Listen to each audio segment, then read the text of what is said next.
ప్రపంచవ్యాప్తంగా కూడా ఇప్పుడు సంక్షోభంలో నడుస్తుంది అని చెప్పడానికి ఉదాహరణగా కూడా జరుగుతున్నటువంటి అమెరికా, ఇజ్రాయెల్, ఇరాన్ యుద్ధం ఇప్పుడు తారాస్థాయికి చేరిన నేపథ్యంలో కూడా ఏ దేశంతో కూడా సంబంధం లేకుండా ప్రతి దేశం కూడా సంక్షోభంకి వెళ్ళే అవకాశం ఉందని చెప్పేసి కూడా ఇప్పుడు భయాందోళనకు గురవుతున్న నేపథ్యంలో ముఖ్యంగా ఆ దేశాల నుంచి వచ్చినటువంటి గ్యాస్, పెట్రోల్ కొరత ఏర్పడే అవకాశం ఉంది. కాబట్టి ముఖ్యంగా భారతదేశంలో ఆ కొరత ఎక్కువ అవుతుందని చెప్పేసి గత కొద్ది రోజులుగా ప్రచారం జరుగుతున్న నేపథ్యంలో కూడా ఇప్పుడు ఆ గ్యాస్ కొరతకి ఎటువంటి ఇబ్బంది లేదని చెప్పేసి కేంద్ర ప్రభుత్వం ఇప్పటికే హామీ ఇచ్చిన నేపథ్యంలో కూడా ప్రజలైతే కొంత ఉపశమనం పొందినప్పటికీ కానీ ప్రజల్లో ఉన్న భయాందోళనలకి మందు లేదు. కాబట్టి వారైతే కొంత ముందు జాగ్రత్తగా కోసం ఆ సిలిండర్లు బుక్ చేసుకునే క్రమంలో కూడా ఇప్పుడు అధిక సంఖ్యలో బుకింగ్ వస్తున్న నేపథ్యంలో గత కొద్ది రోజులుగా బుకింగ్స్ కూడా ఆగిపోయాయి, ఆన్లైన్లో కూడా పనిచేయట్లేదని చెప్పేసి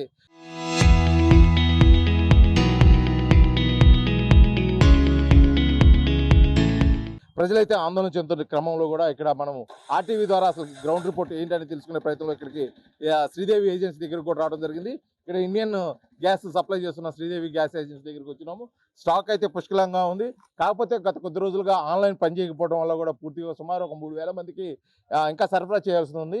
ముఖ్యంగా దీనికి ప్రధాన కారణం ఇప్పుడు వరకు కూడా సుమారు 898 రూపాయలు ఉన్నటువంటి ఒక గ్యాస్ సిలిండర్ సుమారు 60 రూపాయలు అంటే 958 రూపాయలు పెంచిన నేపథ్యంలో ఒక్కసారి కూడా ప్రజలు కొంత ఆందోళనకు గురవుతున్నారు. ఇంకా సిలిండర్లు కొరత ఏర్పడతాయని చెప్పేసి కూడా భయాందోళనకు గురవుతున్న పరిస్థితుల్లో కూడా ఇక్కడ కస్టమర్లు నేరుగా అంటే కొద్ది రోజులుగా పనిచేయకపోవడం వల్ల ఆన్లైన్లో కస్టమర్లు నేరుగా ఏజెన్సీ దగ్గరికి వస్తున్నారు. అసలు కస్టమర్గా ఏమనుకున్నారండి? మీకు ఎన్ని రోజుల నుంచి బుక్ చేశారు? అసలు ఎన్ని రోజుల నుంచి మీకు గ్యాస్ రాలేదు? మేము 3 రోజుల ముందు బుక్ చేసాము. ఇప్పుడు గ్యాస్ లేదు, కానీ ఇక్కడే లేదు. వాళ్ళు సరళ కూడా మాకు సహకరిస్తుండ్రు, కానీ ఇక్కడ గ్యాసే లేదు. అంటే అంతకుముందు గ్యాస్ బుక్ చేస్తే ఎన్ని రోజులకు వచ్చేది? ఇప్పుడు అంటే 1 అవర్లో వచ్చేది, ఇప్పుడు రావట్లేదు. కొంచెం ప్రాబ్లమ్స్ తొందరగా సాల్వ్ చేస్తారని అనుకుంటారు. అంటే ఏజెన్సీ వాళ్ళని అడిగితే ఏం చెప్తున్నారు? వాళ్ళు గ్యాస్ పైనుంచే రావట్లేదు అని చెబుతున్నారు. వాళ్ళు కూడా ఏం చేయట్లేదు. ఇక్కడ గ్యాసే లేదు. ఫస్ట్ అది వచ్చింది కూడా సరిపోవట్లేదు. ఇంకా అంత మించి కేంద్ర ప్రభుత్వం గ్యాస్ పుష్కలంగా ఉంది, దాని గురించి ఆ భయాందోళన చెందాల్సిన అవసరం లేదు. ఆల్రెడీ ఎవరైనా బ్లాక్ మార్కెట్కి వేసుకోమని చెప్పేసి స్టాక్ నిల్వ పెడితే వాళ్ళు కూడా చర్యలు తీసుకుంటామని చెప్పి చట్టం కూడా చేసే పరిస్థితుల్లో అంటే ఎందుకు ఈ కొరత ఏర్పడిందని, ఎందుకు ఈ డిలే అవుతుంది మీరు భావిస్తారు? కేంద్ర ప్రభుత్వం చెప్పినా కూడా ఇక్కడైతే గ్యాస్ లేదు కదా, గూడెంలో గ్యాస్ లేదు, లారీలే రావట్లేదు. మనకి కూడా చేయలేదు, ఏజెంట్లు అయితే చెప్తున్నారు ఇంకా రావట్లేదు. ఇది మొత్తానికి గత కొద్ది రోజుల క్రితము ఒక్కసారిగా 60 రూపాయలు గ్యాస్ రేటు పెరిగిన నేపథ్యంలో కూడా గ్యాస్ కొరత ఏర్పడుతుంది అని చెప్పేసి ప్రజలు అనుకుంటున్న నేపథ్యంలో కూడా అందరూ ఒకేసారి బుక్ చేయడం వల్ల కూడా సర్వర్స్ కూడా పనిచేయని పరిస్థితిని ఇక్కడ మనం విజువల్స్లో చూస్తూ ఉన్నాం. సుమారు ఒక 3,000 మందికి ఇంకా డెలివరీ చేయాల్సి ఉంది, అంతా సిద్ధం చేస్తున్నారు. ఇప్పుడు మనం విజువల్స్లో చూసిన విధంగా కూడా సిలిండర్లు లోడ్లు వస్తున్నాయి, అన్లోడ్ చేసుకుంటూ వాళ్ళకి డెలివరీ ఇచ్చే దానికోసం కూడా గ్యాస్ బాయ్స్ అయితే సిద్ధమైన పరిస్థితి. అయితే ఇప్పటికే రాష్ట్ర కేంద్ర ప్రభుత్వాలు సూచనల మేరకు కమర్షియల్ గ్యాస్ సిలిండర్లు నిలిపివేయడం జరిగింది.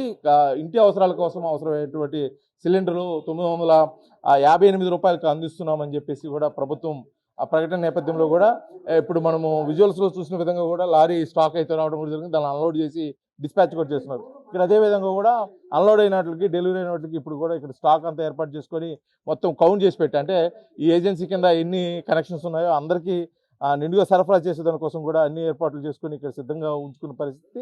అయితే రాబోయే రోజుల్లో ఈ సంక్షోభం మరీ అధికంగా అయితే ఏ విధంగా చర్యలు తీసుకుంటారు అనేది మటుకి ఇంకా అధికారులు అధికారికంగా చెప్పాల్సిన నేపథ్యంలో కూడా ఇప్పటికైతే ఇప్పుడున్న పరిస్థితుల్లో రానున్న కొన్ని నెలల పాటు మనకి ఎటువంటి గ్యాస్ కొరత ఏర్పడదు. దాని గురించి ప్రజలు భయాందోళనకు గురవలసిన అవసరం లేదు. కాబట్టి ప్రజలు కొంత అప్రమత్తంగా ఉండాలని చెప్తున్నారు. కాకపోతే ఇప్పటికే కొన్ని హోటల్స్కి నోటీసులు కూడా ఇచ్చేస్తున్నారు, మేము హోటల్స్ నడిపే పరిస్థితులు లేదు. అదేవిధంగా కొన్ని ప్రైవేట్ హాస్టల్స్, పీజీ సెంటర్స్ కొన్ని ప్రాంతాల్లో కూడా నిలిపేసిన క్రమంలో కూడా రానున్న రోజుల్లో ఆ సమస్య ఒంగోలుకు కూడా తాకిద్దని చెప్పేసి హోటల్ యజమానులు కూడా భయాందోళనకు గురవుతున్న నేపథ్యంలో కూడా ఈరోజు హోటల్ యజమానులు కూడా ఒక సమావేశం ఏర్పాటు చేసుకుంటున్నారు. అంటే రాబోయే రోజుల్లో వాళ్ళు ఏ విధంగా దీన్ని ముందుకు తీసుకెళ్లాలని, ఒకవేళ అనివార్యం అయితే పూర్తిగా కూడా సేవలు నిలిపేసేదాని కోసం హోటల్ యజమానులు అయితే ఇప్పటికే ఒక నిర్ణయం తీసుకున్నారు. కాకపోతే ఎటువంటి ఇబ్బంది లేకుండా చూసుకునే దానికోసం ప్రజలకైతే ముఖ్యంగా కమర్షియల్ గ్యాస్ సిలిండర్ కాకుండా సాధారణమైన గ్యాస్ సిలిండర్ అయితే ఎప్పటికప్పుడు అందిస్తాము. కాకపోతే ఈ అధికంగా ఒకేసారి ఒక్కొక్కరు 2-3 కనెక్షన్స్ ఉన్నవారు ఒకేసారి బుక్ చేసుకోవడం వల్ల కూడా సర్వర్స్ బిజీ అయిపోవడం వల్ల కూడా కొద్ది రోజులుగా సర్వర్ పనిచేయలేదు తప్పితే అందులో వేరే ఉద్దేశం ఏమి లేదు. కాబట్టి ప్రజలు కొంత అప్రమత్తంగా ఉండాలి, అదేవిధంగా సమన్వయం పాటించాలని చెప్పేసి కూడా ఏజెన్సీ వారు చెప్తున్న పరిస్థితి. Local to global news at your fingertips, మీ చేతిలో ఒక ఆయుధం. డౌన్లోడ్ రా TV app. media legend Ravi Prakash is back.